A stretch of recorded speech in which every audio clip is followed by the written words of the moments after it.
I spent months saving to buy my daughter a $2,000 laptop. My sister's kids threw it into the fire while my parents laughed. She needs to learn not to be spoiled, my sister sneered. I smiled, and what I did next made everyone go silent. Imagine watching your child's most cherished birthday gift, something you saved months for, tossed into a roaring fire. Now imagine your own family, the people gathered around you, laughing as it melts. What would you do?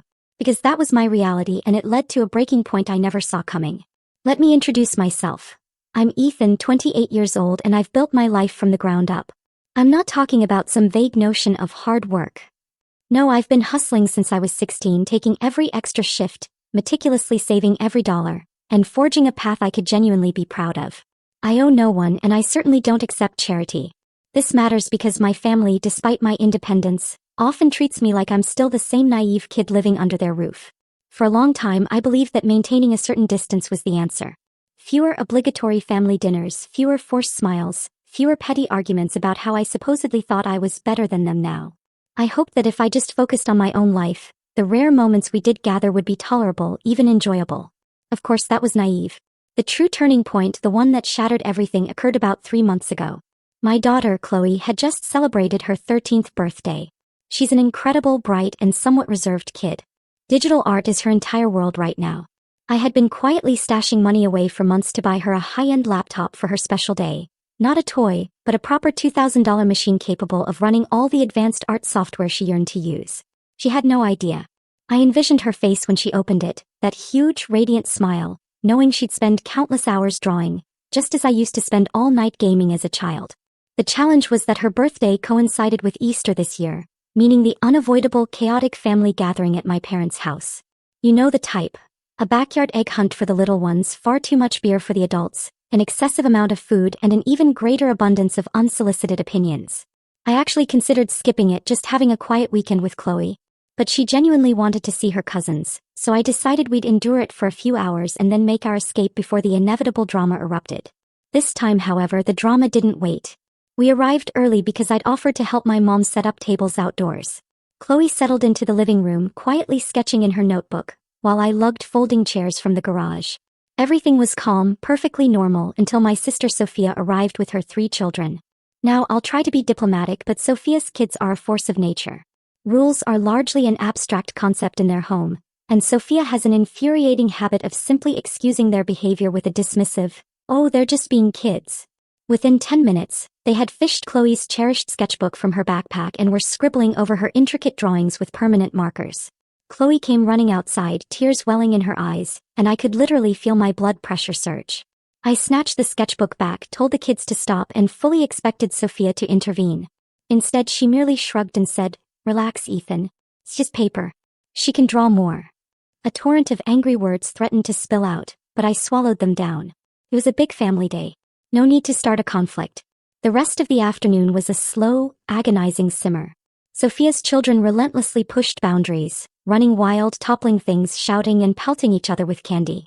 At one point, Chloe tried to plug in her phone charger, and one of them yanked it from the wall, seemingly just to provoke a reaction. And each and every time, Sophia would simply laugh it off, saying things like, "They're just having fun." When it was finally time for dinner, I felt a slight reprieve. We all gathered around the long tables outside, food steaming in the middle. I had wrapped Chloe's laptop in a large gift bag and carefully placed it on her chair so she'd discover it when she sat down. She opened it slowly, at first confused, then her face exploded with pure joy. "Dad, this is amazing," she exclaimed, hugging me so tightly I thought she'd never let go. That was the moment I'd been anticipating for months. But before I could even snap a picture, one of Sophia's children, the eldest, snatched the laptop right out of her hands. It happened so quickly I barely registered it. He sprinted towards the fire pit, the one we'd lit earlier for marshmallows, holding the brand new machine above his head while the other 2 cheered him on. "Stop!" I roared, but it was already too late. He flung it in as if it were a frisbee. The sickening sizzle as it hit the flames was visceral. Chloe gasped, then fell completely silent, staring in horror. I instinctively leaped up, grabbed the fire poker and fished it out. But the damage was done. The casing had already begun to melt, smoke curling from the ruined device. And that's when I heard it. Laughter. Sophia was laughing. My parents were actually chuckling. My dad even remarked, "Well, maybe that'll teach her not to be spoiled." I was frozen for a second. Chloe stood there, trembling, tears streaming down her face, clutching her defaced sketchbook. The $2,000 laptop, her birthday gift, was destroyed and my entire family sat there, treating it like some kind of hilarious joke. I gently, carefully, set the melted laptop down on the table and looked directly at Sophia. She smirked and said, "Come on, Ethan. It's just a computer. You can buy another one. Maybe next time get her something she actually needs instead of spoiling her." I didn't yell. I didn't argue. I simply smiled. And that's when a hush fell over the entire table. They knew that look, that quiet, dangerous glint in my eye that meant something significant was about to unfold.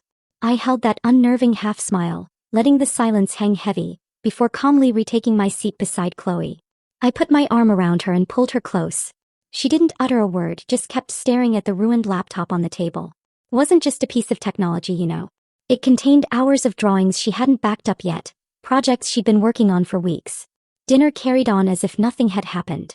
The aroma of roasted lamb and garlic bread filled the air, but everything tasted sour to me. I barely touched my plate. Chloe didn't eat at all. Sophia's children were back to laughing and running around, chasing each other between the tables. My parents started talking about how kids these days needed less screen time anyway, and how maybe this was a sign from above. My dad even added that when we were kids we didn't need fancy machines. We played outside and turned out just fine. I almost reminded him that when we were kids, we also didn't have to worry about homework portals, online group projects, or digital portfolios for art competitions. But what was the point?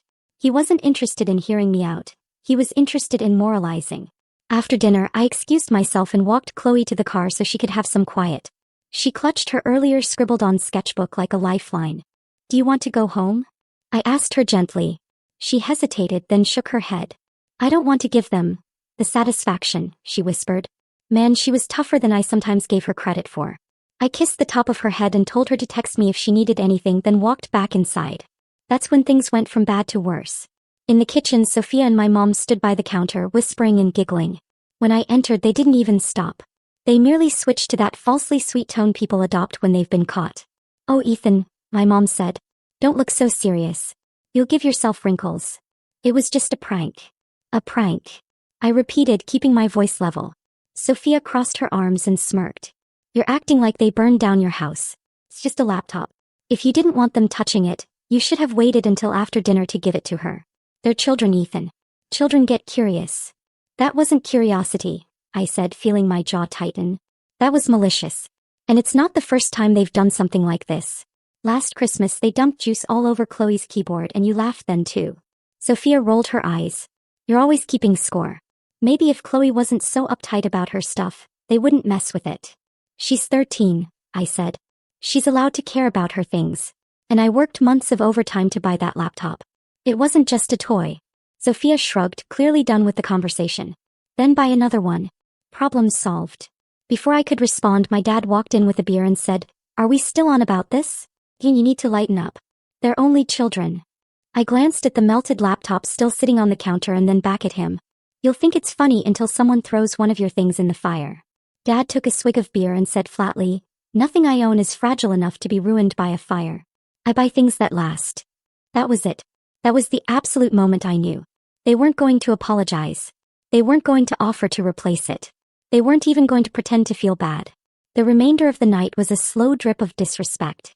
Every time Sophia's kids ran through the house screaming, my parents would chuckle and say, "They've got so much energy. Isn't it great?" Every time Chloe came inside, they'd find some way to tease her. "Still sad about your computer?" one of them would say. "Maybe you can draw on the walls instead." At one point, Sophia even pulled me aside and said, "You know, if you'd stopped spoiling her, she wouldn't be so sensitive. You treat her like she's made of glass. Maybe she needs to toughen up." I stared at her for a long moment and said quietly, "I hope you remember saying that." By the time dessert rolled around, I was done pretending. I didn't eat, didn't speak, just sat there watching. I started noticing things I hadn't paid attention to before. How my parents lit up when Sophia's kids did something cute. How they completely ignored Chloe. How they never asked her about school or her art. When Chloe finally came back inside and sat next to me, she was quiet, but her eyes were still red. She leaned her head on my shoulder and Sophia's oldest, who's 9 and hyped up on sugar, piped up, "Why is she still sad?" "It's just a dumb laptop." Sophia laughed. "Because your cousin's dramatic, sweetie." I didn't even look at them this time. I just kept stroking Chloe's hair and waited for the night to end. Eventually, Mom brought out coffee and started passing around leftovers. "Ethan, take some home with you," she said. No thanks, I said evenly. We're leaving. Sophia smirked. Running away already? I stood up, helped Chloe into her coat and turned to face them. No, I said. I just think it's better if we go before something else of mine ends up in the fire. Dad scoffed. Oh, for crying out loud. You're overreacting. My lips curved into that familiar, unsettling smile. You can keep telling yourself that, I replied, my voice dangerously even. We left without another word, but the profound silence in that room as we walked out told me everything I needed to know. When I got home, Chloe went straight to her room. I sat down at the kitchen table, staring at the empty gift bag I'd brought home with me. Something inside me shifted that night. I'd spent years trying to keep the peace, trying to be the bigger person. But watching Chloe cry while everyone laughed at her, it broke something vital within me. And as I sat there, I started thinking about everything I'd done for this family over the years. The bills I'd covered when Sophia forgot to pay rent. The weekends I'd spent fixing up Mom and Dad's house. The countless times I'd bailed them out without asking for anything in return. The more I thought about it, the more that quiet, dangerous smile started creeping back onto my face, because I realized I wasn't done yet. I had options and I had time. And if they thought throwing one laptop in the fire was the end of the story, they had no idea what was truly coming next. The next few weeks after Easter were tense but eerily quiet. I didn't hear from Sophia or my parents, which wasn't entirely unusual. We weren't exactly a daily call family, but this silence carried a particular weight. Normally, Mom would text me a reminder about Chloe's birthday thank you cards or send a recipe she thought I'd like. This time nothing. Not even a passive-aggressive message about moving on. Chloe was doing better by then. I'd managed to buy her a cheaper, temporary laptop so she could keep up with her schoolwork, but it wasn't the same. I caught her staring at the old melted one in the garage a few times, like she was holding a vigil for it. I told her I'd replace it when I could and she nodded, but I could tell she wasn't just sad about the laptop. She was deeply hurt by how everyone had treated her. The laughter, the teasing, that kind of thing embeds itself in a child's memory. Then about a month later I got a call from my mom. I hesitated before picking up, but curiosity won out. Ethan, she said in that falsely sweet tone she reserves for when she's about to ask for something. Your sister is in a bit of a tough spot right now. They've had some unexpected expenses come up, and she was wondering if you could help out just for a few weeks. I almost laughed. Let me guess, rent again? Well, Mom trailed off. It's just until things stabilize. You know how hard it is for them with 3 kids. You're in a better position than they are. I couldn't help it. I actually did laugh this time, a short humorless sound. You mean the same sister whose kids destroyed a $2,000 laptop last month while everyone laughed? Mom sighed like I was being unreasonable. Ethan, you can't dwell on that indefinitely. It was an accident after all. It wasn't an accident, I said flatly. And no, I'm not covering Sophia's rent again. If she's struggling, maybe she can sell some of those fancy handbags she buys or cut back on her spa days. There was a long pause. Then Mom said, You've changed. You used to be so generous with family. I still am, I said. Just not with people who think it's funny when my kid cries. That was the end of that conversation. Or so I thought. A week later, I went to check my joint account, the one I had set up years ago to help my parents pay certain bills in case of emergencies. I didn't keep much in there anymore, just enough to cover small things if they needed them. And that's when I saw it. A withdrawal, a substantial one. Nearly $1,800 gone in a single transfer straight to Sophia's bank account. I stared at the transaction history for a long time, my heart pounding. I hadn't authorized that. I hadn't even given them access to the account in years, or so I thought. Then it hit me. I'd given Mom the login info ages ago, back when I used to trust her with this kind of thing. I'd forgotten to change it. I called her immediately. Mom, I said, not bothering to hide my anger. Why did nearly $2,000 just disappear from the joint account? There was silence on the other end, then a faint, oh that. Yes, I said sharply. That. Care to explain? She sighed like I was inconveniencing her. Sophia was about to get evicted, Ethan. We didn't have a choice. You didn't have a choice? That wasn't your money to give, I said. You didn't even ask me. She's your sister. Mom snapped. You're supposed to help her. You always used to step up when the family needed you. Something inside me went cold. So now we're just taking money behind each other's backs? It's not behind your back, she said defensively. You would have said no and she needed it. I let out a bitter laugh. You're right. I would have said no because I'm not going to reward her for what happened at Easter. You all laughed at my daughter when she cried. You acted like her birthday present didn't matter. And now you expect me to bail her out like nothing happened. She's family, Ethan, Mom insisted. That comes first. No, I said quietly. My daughter comes first. And thanks to you, I can't buy her the replacement laptop I promised her this month. So, congratulations. You didn't just betray me. You punished Chloe too. Mom didn't respond to that. She just muttered something about me being dramatic and hung up. I sat there for a long time staring at my phone, the fury boiling in my chest. It wasn't about the money. Not really. I could make it back. It was the principle. They had crossed a fundamental line. 2 days later, Sophia called me herself. I hear you're mad, she said breezily, as if she hadn't just stolen from me. Mad? Doesn't cover it, I said. She chuckled. Look, I'll pay you back when I can, but you know things are tight right now. Maybe you should stop holding grudges. It's just money. You make plenty of it. I gripped the phone so tightly my knuckles turned white. Sophia, you didn't even apologize for what your kids did. You laughed. You mocked Chloe. And now you've taken money I didn't agree to give you. He sighed like I was the difficult one. You always make everything about you. Maybe if you'd been around more, my kids would respect your stuff. You're not exactly uncle of the year. You know what? That was the final straw.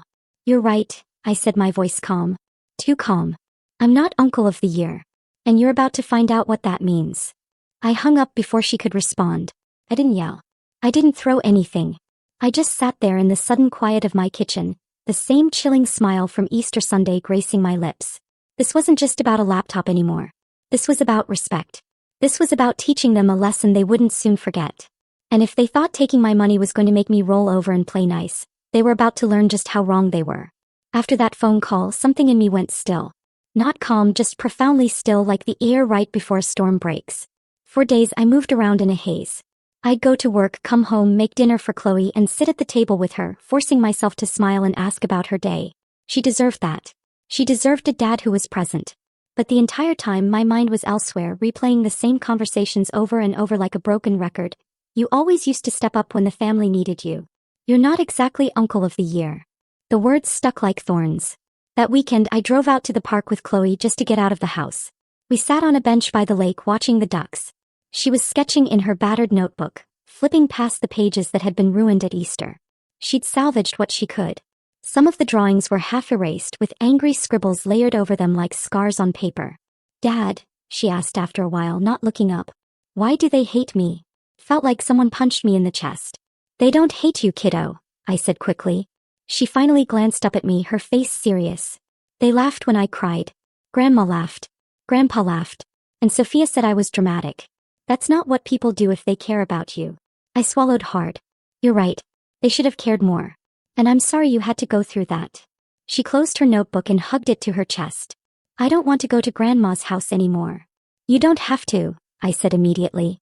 We're done forcing ourselves to be around people who don't respect us. Her shoulders relaxed a little at that, but I could still see the deep hurt in her eyes. That night, after she went to bed, I sat in the living room in the dark, staring at the ceiling. My phone buzzed once. A group text from Mom about a family barbecue coming up. I didn't even open it. For the first time in years, I skipped one of those gatherings. No excuses, no explanations. Just didn't show up. And you know what? The sky didn't fall. Nobody called to check on me. Nobody asked if Chloe was okay. A week later, Mom sent another text. You missed a great cookout. It included a photo of Sophia's kids roasting marshmallows around the very same fire pit where my daughter's birthday present had burned. It was like salt in an open wound. At work, I found myself distracted. I was good at my job, dependable, organized, but my mind kept drifting back to the betrayal.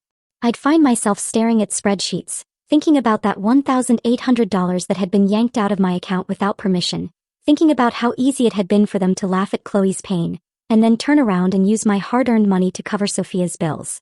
One afternoon, my manager pulled me aside. Everything okay at home? She asked gently. I hesitated, then nodded. Yeah, just family stuff. He gave me a sympathetic look. Don't let them drain you dry, Ethan. You're one of our best, but you've got to look after yourself too. That stuck with me. That night, after Chloe went to bed, I finally did what I should have done years ago. I logged into the joint account and transferred every last cent into my personal savings. Then I closed the account completely, sent confirmation emails to the bank, and deleted the login from my password manager. Then I opened a spreadsheet, the same kind of spreadsheet I used at work, and started making a meticulous list. Not just of money I'd given Sophia over the years, but every favor, every weekend I'd spent helping her move, every last-minute babysitting session, every loan that was never repaid. The total shocked even me. It wasn't just the money. It was the time, the energy, the emotional bandwidth I'd given without hesitation. I'd been their safety net for years, and the first time I said no, they laughed at me and stole from me. Anyway, I shut the laptop and sat there in the dark, letting the anger simmer. The next day I started taking small, deliberate steps. I called my insurance company and removed Sophia as an emergency contact. I checked the deed to my house and the beneficiary information on my accounts, making sure everything went to Chloe and no one else. It felt cold doing those things. It felt like surgically removing pieces of my old life. But with every step I felt a little lighter, a little freer. A week later, Sophia posted a picture on social media of her kids opening new tablets, expensive ones, the kind that cost as much as Chloe's melted laptop. The caption read, "Finally got the kids some tech so they stopped fighting over mine." Oh. I stared at that photo for a long time. My hands were steady when I took a screenshot and saved it. Not because I was going to confront her with it. No, I was past that. It was evidence, proof. I didn't know exactly what I was going to do yet, but I knew one thing. When I moved, it was going to be permanent. There would be no talking it out, no tearful reunions. Whatever I did next would decisively set the tone for the rest of my relationship with this family. One night, Chloe found me sitting at the kitchen table with my spreadsheet open. "What are you doing?" she asked. I smiled faintly. Planning. Planning what? Making sure this doesn't happen again. She studied me for a moment, then nodded like she understood. "Good," she said quietly. That night I slept better than I had in weeks. The anger was still there, sharp, electric, but it was starting to feel less like a crushing weight and more like a finely honed tool, something I could wield with purpose. Because I wasn't just going to walk away. I was going to make sure they knew exactly what they'd lost. And I was going to do it in a way they would never forget. The weeks that followed felt strangely peaceful. Not happy, not yet, but quiet in a way I hadn't felt in years. For the first time in a long time, my life wasn't orbiting around family drama or last-minute emergencies. It was just me and Chloe figuring things out together. With the joint account gone, I felt genuinely safer. I didn't wake up dreading bank notifications, wondering what had been drained overnight. I went through every single shared account, every utility bill, every subscription, and made sure there were no backdoors left open. It was tedious, but by the end of the month, my finances were completely in my control again. That's when something surprising happened. I realized I had money to spare. You see, for years I'd been funneling hundreds, sometimes thousands, into Sophia's temporary crises. Without that constant drain, my savings started to grow faster than I'd ever seen before. After 3 months, I had enough not only to replace Chloe's laptop with something even better, but also to finally upgrade my own ancient car, something I'd been putting off forever. I didn't rush out and buy anything flashy. I played it smart. I spent hours researching, finding the perfect machine for Chloe, one with all the specs she dreamed of. When it arrived, I didn't make a big production out of it. I just left it on her desk with a note. "For you. Keep creating." The look on her face when she found it was worth every penny. He hugged me so tight I almost fell over. For the first time since Easter, I saw her light up again. After that, things started clicking into place. Work noticed my improved focus and offered me a promotion. Nothing huge, but enough to bump my salary and give me more control over my schedule. With that came a new kind of confidence. I started saying no to things more often. Not just to my family, but to anything that didn't align with what Chloe and I needed. No to extra unpaid projects at work that used to drain me. No to neighbors asking me to wash their pets for free, because you're home anyway. And every no felt like a brick being lifted off my chest. Then came another barbecue invitation. Mom sent another group text, this time about a big 4th of July celebration they were planning. Normally I would have ignored it, but this time I typed back a single message. "We won't be there. Have fun." It was amazing how fast the responses started coming in. "Sophia, seriously, you're still sulking?" "Dad, this is getting ridiculous, Ethan." "Mom, family is all we have. Stop holding grudges." I didn't reply. Instead, I spent that weekend taking Chloe on a small road trip. Just the two of us, windows down, music blasting, stopping at little roadside diners and sketching landscapes together. It was the first holiday weekend that didn't end with me exhausted or angry. That trip gave me clarity. See, up until then I'd been thinking about revenge as this big, explosive thing. Something dramatic, cinematic, final. But sitting there on a picnic bench with Chloe eating ice cream, I realized I didn't need a grand gesture. At least not yet. I just needed to keep building our life until it was so solid that nothing they did could touch us. So I started working on that. I picked up a few freelance projects on the side, funneling the extra income into a savings account, earmarked just for Chloe's future. College, travel, whatever she wanted. I fixed up my house, replacing the drafty windows and painting the kitchen the bright color she'd been asking for. Slowly, my house stopped feeling like a crash pad and started feeling like a true home. One evening, Chloe and I sat on the porch watching the sunset. She was working on a digital portrait, the glow of her new laptop reflecting on her face. "You seem happier," she said quietly. "I am," I admitted. "Do you feel safer now?" She nodded. "Yeah, I like it better when it's just us." Her words landed harder than she probably meant them to, but she was right. It was better when it was just us. That night, as I lay in bed, I realized I wasn't just healing. I was getting stronger. And with that strength came opportunity. One afternoon, completely by chance, I ran into a guy I used to know from high school, Marcus, who now worked at a supplier company my dad's business relied on. We grabbed coffee and caught up.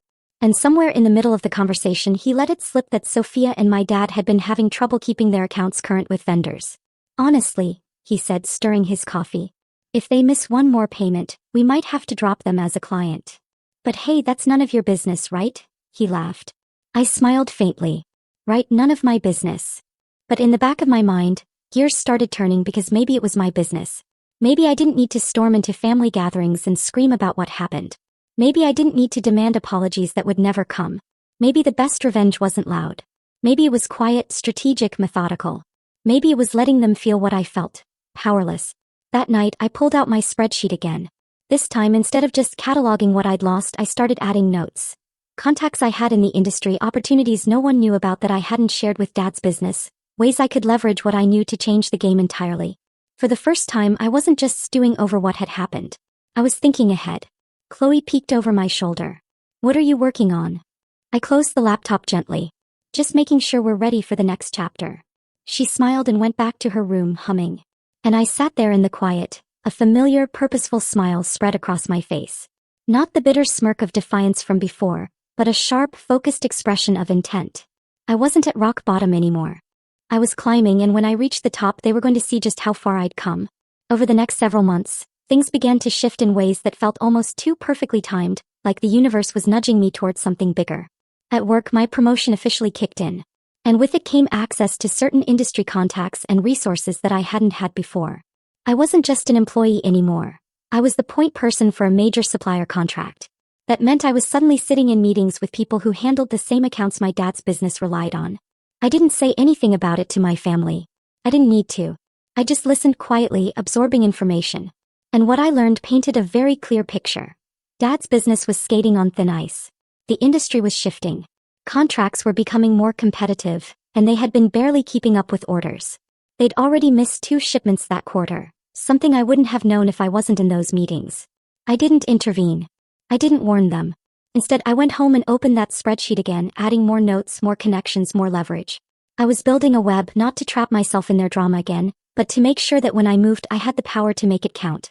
Meanwhile, Sophia's social media presence was as loud as ever.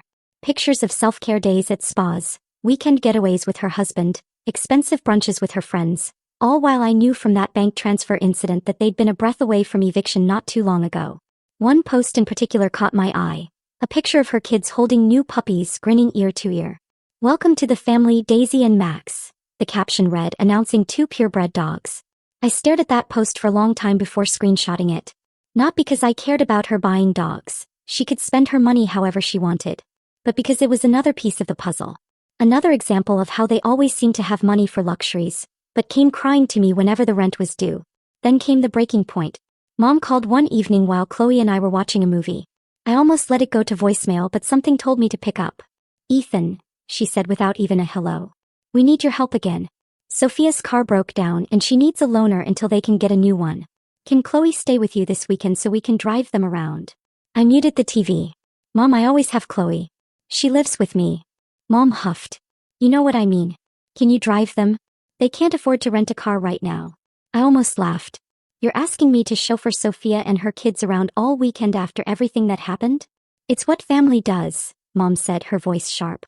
Something inside me snapped. "No," I said. "Family doesn't steal from each other. Family doesn't laugh while a 13-year-old cries. And family doesn't use each other like free Uber drivers." There was a long silence on the other end before Mom said coldly, "I'm sorry you feel that way." She hung up. I sat there for a while, the room quiet except for the muted TV. Chloe was curled up next to me, watching me carefully. "You okay?" she asked. I took a deep breath and nodded. "Better than okay. I think I finally know what I'm going to do." That night, I stayed up late at the kitchen table, not just adding notes to my spreadsheet but building an actual concrete plan. Step 1. Lock down every single piece of leverage I had. I updated my will and trust, ensuring that if anything happened to me, everything went straight to Chloe with no interference from my parents. I met with a financial planner, moving certain accounts into places they couldn't touch. Step 2. Position myself where my absence would hurt. My dad's business depended on a few key supplier relationships, one of which I now had influence over through my job. I didn't need to sabotage anything. All I had to do was stop going out of my way to smooth things over for them like I'd always done. Step 3. Gather proof. I printed copies of every bank transaction where I'd bailed them out. Every text message where they'd mocked me for saying no. Every screenshot of Sophia flaunting her luxuries while begging for help. I kept it all in a neat folder, not for revenge yet but because I wanted a record. I wanted the truth documented. Around this time, Marcus, the guy from high school, called me up. "Hey," he said, "your dad's company put in a big order with us, but we're not sure we can fulfill it on their timeline. They've been slow to pay lately and the boss isn't happy." I nodded to myself. "Thanks for the heads up. Just thought you'd want to know," he said. "You always were the guy who kept things running." Not anymore, I thought. Meanwhile, Chloe was thriving. She was entering art contests, winning a few, and even selling small commissions online. I was so proud of her. Watching her confidence grow lit something in me, reminded me why I was doing all of this. One evening as I was cooking dinner, she came into the kitchen with her sketchbook. "Can I show you something?" she asked. She flipped it open to a drawing she'd been working on. A big tree with deep roots standing tall against a storm. "It's us," she said shyly. I looked closer. Sure enough, there were two little figures at the base of the tree holding hands. "It's perfect," I said, feeling my throat tighten. And it was because that's what we were now. Rooted, steady, no longer blown around by whatever drama Sophia or my parents stirred up. I was almost ready. I could feel it. And when the opportunity finally came, I wasn't just going to take it. I was going to make sure they understood exactly why it was happening. The setup was nearly complete. All I needed was the right moment to strike. And something told me deep down that moment was coming sooner than they thought. It happened on a Tuesday morning. The kind of day that feels utterly ordinary until something clicks and you realize it isn't. I was halfway through my coffee when my work email pinged with a notice. The supplier meeting I'd been preparing for had been moved up. Normally, this wouldn't be a big deal, but this particular meeting was about contract renewals, including the account tied to my dad's business. And because of my promotion, I wasn't just in the room this time. I was one of the people reviewing their payment history and performance metrics. I didn't sabotage anything. I didn't lie. I didn't have to. The numbers spoke for themselves. Late payments, missed shipments, and an overdue balance that had been rolled over more than once. The company had been given warnings before, but they kept skating by, relying on goodwill and personal relationships. Only now, I was one of those relationships and I wasn't going to cover for them anymore. When the discussion turned to their account, I stayed quiet at first, letting the other managers speak. Eventually, the regional director looked at me and asked for my input. I took a slow sip of my coffee, set the cup down, and said evenly, "Based on the data, they've been given 3 grace periods in the last 12 months. At this point, continuing the contract without a formal payment plan in place would be a liability." It was calm, professional, unemotional, but I knew exactly what it meant. No more special treatment, no more last-minute extensions. If they wanted to keep the account, they'd have to pay up front, something I knew would hit them hard. The motion passed. By the time I got home that evening, my phone had 3 missed calls from Dad and 1 from Mom. I didn't answer. Instead, I made dinner for Chloe, sat with her while she worked on a new art piece, and waited. The next morning, Dad finally got through. "Ethan," he said, not even bothering with a hello. "Did you tell them to put us on prepaid?" I stayed quiet for a beat before answering. "No, I told them to treat you like every other client." "Big difference. You know we don't have the cash flow for that," he snapped. "We'll go under." I leaned back in my chair, staring out the window. "Maybe you should have thought about that before you laughed while my kid cried and then helped yourself to my bank account." There was silence on the other end. "You're punishing the whole family for one mistake," he finally said. A faint smile touched my lips. "No, Dad. I'm just done cleaning up after you." I hung up before he could respond. That was step 1. Step 2 came a few weeks later when Sophia posted a long, dramatic Facebook status about how certain people had turned their backs on family and left them to struggle. The comments were full of her friends telling her how strong she was, how unfair it all was. I didn't reply publicly. Instead, I printed out every screenshot I had, the stolen money, the luxury purchases, the mocking texts, and sent a single envelope to Sophia's husband's office with a short note. "Since you keep asking where the money goes, here's your answer." I didn't sign it. 3 days later, Sophia called me furious. How dare you go behind my back like that? She shouted. You went behind mine first, I said calmly. Consider us even. She sputtered something about me ruining her marriage and hung up. I didn't feel guilty, not even a little. Step 3 was the most satisfying of all. I took Chloe with me to a local art fair one weekend where she had a booth to sell her work. Halfway through the day, I heard a familiar voice behind me. She'd apparently heard about the fair through a mutual acquaintance and decided to drop by. I could feel Chloe tense beside me, but I stayed calm. Hi, Mom, I said evenly. She glanced at the table of Chloe's art, clearly surprised. I didn't know she was doing this. You wouldn't, I said. You've been too busy. Mom frowned. Ethan, we miss you at family dinners. I smiled. Then maybe next time you'll think twice before laughing at my daughter's pain. Her face went pale. Before she could respond, a customer approached to buy one of Chloe's prints. I turned my attention back to them, effectively ending the conversation. When Mom left, Chloe looked up at me and whispered, You didn't yell. Nope, I said smiling. Didn't need to. Because that was the point. I wasn't raging at them anymore. I wasn't begging for apologies or trying to make them see my side. I was living my life, building something with Chloe, and letting the consequences of their actions catch up with them naturally. The calls kept coming over the next month. Dad trying to negotiate better terms with the supplier.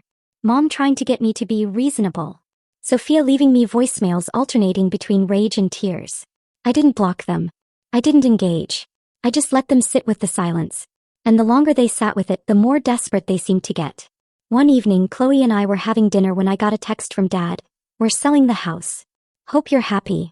I stared at it for a long moment, then put the phone face down on the table and took another bite of dinner. Because I was happy. Happier than I'd been in years. And for the first time in a long time, I felt like I was finally in control. The text about selling the house sat in my phone like a brick for a day before I even acknowledged it. Not out of indifference, but because for the first time in years, it wasn't my problem to solve. It wasn't my job to fix what they broke. 2 weeks later, I heard through Marcus that the sale had gone through quickly, too quickly. Dad had apparently accepted an offer well below market value just to get out from under the mounting debt before it swallowed them entirely. Their business had been forced onto prepaid with not just my company's supplier, but 2 others, which meant they were bleeding cash flow. Sophia had quietly deactivated her Facebook account, which told me her marriage really had been shaken by the envelope I'd sent. Then came the call that changed everything. It was Mom again, her voice quieter this time, almost timid. Ethan, she said, can we talk? I hesitated but agreed to meet her in person, choosing neutral ground, a little cafe downtown. When I walked in, she was already there, nursing a cup of coffee like it was a lifeline. She looked older than I remembered, more tired. Thank you for coming, she said. I sat down, waiting. She took a deep breath. I owe you an apology. We all do. We laughed when we should have defended Chloe. We took from you when we should have respected your boundaries. Her voice broke a little on that last part. And we've paid for it. And for the first time in a long time, I believed her. You sold the house, I stated. She nodded. We didn't have a choice. Your father's business can't keep running the way it was. We should have listened to you sooner. We should have appreciated everything you did for us instead of just expecting it. I let the silence stretch for a long time, watching her squirm. Finally, I said, do you understand now why I stopped helping? Why I stopped showing up? She nodded, tears in her eyes. Yes. And I'm sorry it took losing everything to get it through our heads. I studied her for a moment, then leaned back in my chair. You can apologize to Chloe yourself. She's the one who deserved better. Her eyes widened a little, but she nodded. I will. We parted on neutral terms. Not warm, but not hostile either. A week later, I hosted a small dinner at my house. Not a family dinner, not like the old days.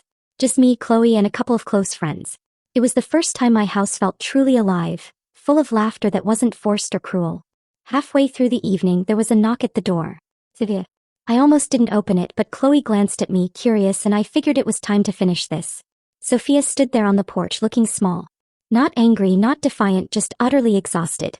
Can we talk? She asked quietly. I stepped outside, closing the door behind me. She didn't waste time. You ruined me, Ethan. My marriage is hanging by a thread. We had to rehome the dogs. The kids ask why we don't see you anymore. I crossed my arms. You ruined yourself. I just stopped cleaning up after you. She swallowed hard. I didn't know you'd actually let us fall. You always caught us before. That's the problem, I said. I kept catching you and you never learned how to land on your own feet. She flinched at that but nodded. I wanted you to know I'm sorry for the laptop, for taking your money, for all of it. I stared at her for a long moment before saying quietly, do you know what Chloe asked me that night? Sophia shook her head, tears filling her eyes. She asked why you all hated her. She thought there was something wrong with her. She cried herself to sleep and you laughed. Sophia broke then. I know. I can't take it back. No, I said. But you can teach your kids what respect looks like, because if they grow up thinking this is how you treat family, they're going to lose people the way you lost me. She nodded, biting her lip. I didn't invite her in. I didn't hug her. But I closed the door that night with something I hadn't felt in months. Closure. Inside, Chloe was sitting at the table with our friends, smiling.